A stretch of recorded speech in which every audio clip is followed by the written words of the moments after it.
What do you get if you combine an innovative console and the freedom to code your own game? A game changer. Well, not so much. Stick around and find out.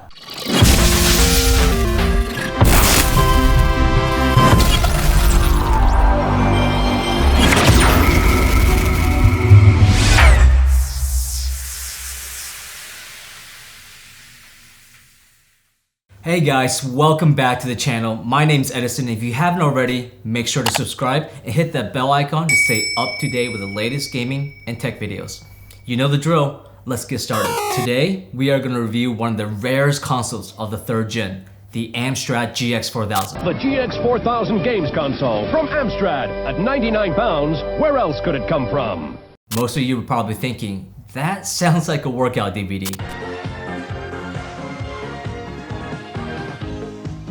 And I don't blame you, it kinda does, but the GX4000 is a highly collectible and rare console with games that can fetch up to hundreds of dollars. And guess what? I got my hands on one. The Amstrad GX4000 is an 8-bit video game console based on the Amstrad CPC 6128 Plus home computer. Whew, that was a mouthful. That's what she said! Michael! Who comes up with these names, honestly?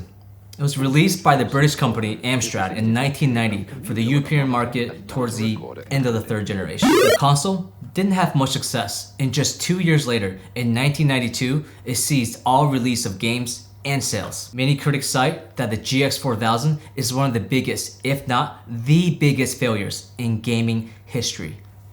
Ouch. Shots fired.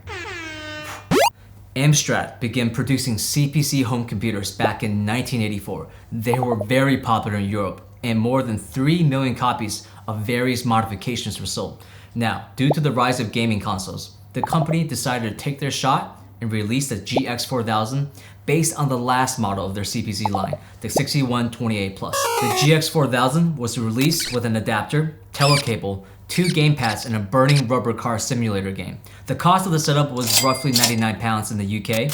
Since the GX4000 was just a slightly modified version of their previous CPC home computer, the games were also compatible with the 6128 Plus and a few other previous computers they had in their lineup. But you know what they say, I got 99 problems, and an adapter ain't one.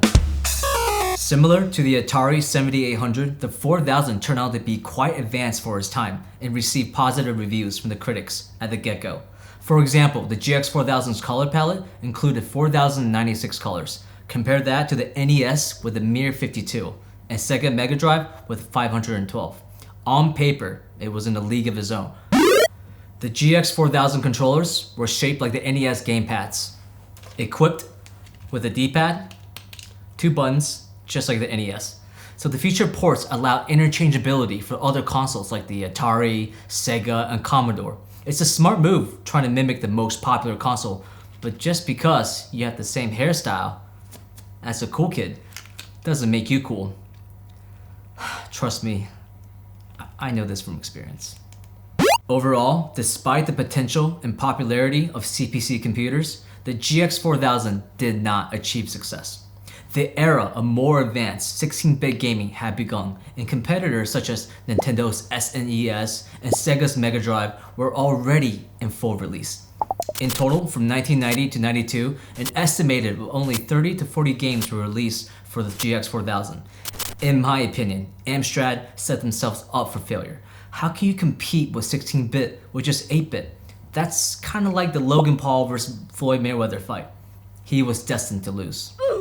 Amstrad's GX4000 was the second UK developed console to be released on the market.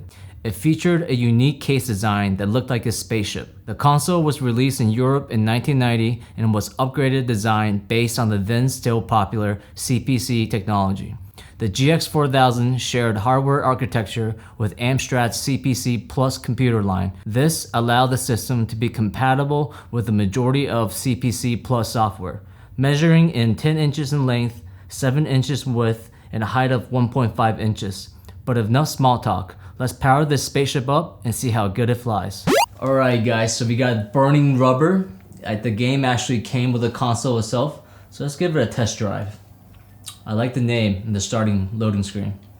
Burning rubber. Who doesn't like to do that on the weekends? I know I do. Alright. Oh, nice, nice. A little Tokyo Drift. Great movie, by the way. Oh, get some. Eat my dust. I'm going 180 miles an hour? Wow. Wow. Wow. Oh, too fast, too fast, too fast.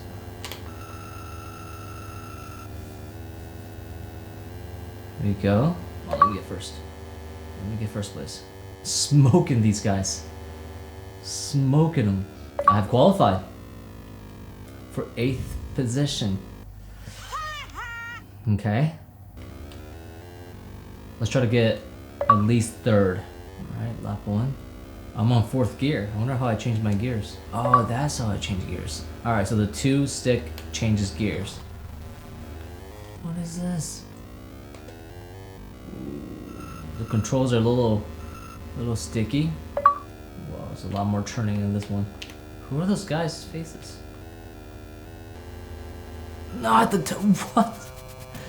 That is a violent crash. Alright, I don't think I'll be okay after that. Christ. This game's not easy. What's up with these retro games being so freaking hard? This is for kids? Unbelievable. Come on. Come on. Checkpoint. What? The crashes take so long for you to get back up. Come on. You're so angry. Let me catch up. I think the trick is you can't accelerate when you're turning, or you just go too fast. Oh, that was close. Look how close it is. Get out of the way. Don't crash, don't crash. Come on. You got this. Come on, Eddie. You better not get in front of me. Oh. Oh my god. Look at this. He's tumbling around for like a good solid 30 seconds. I'm actually kind of getting a little dizzy looking at the screen. Come on. If I take these 3 guys in front of me, I think I got first place. Come on. And time's up. Yeah. Well, that's it, guys. I think it's fair to say that the 3rd gen was completely dominated by Nintendo. Oh, you win! They should have renamed it Nintendo's generation. The console that came even close was the Sega Master System, and it was barely in sight.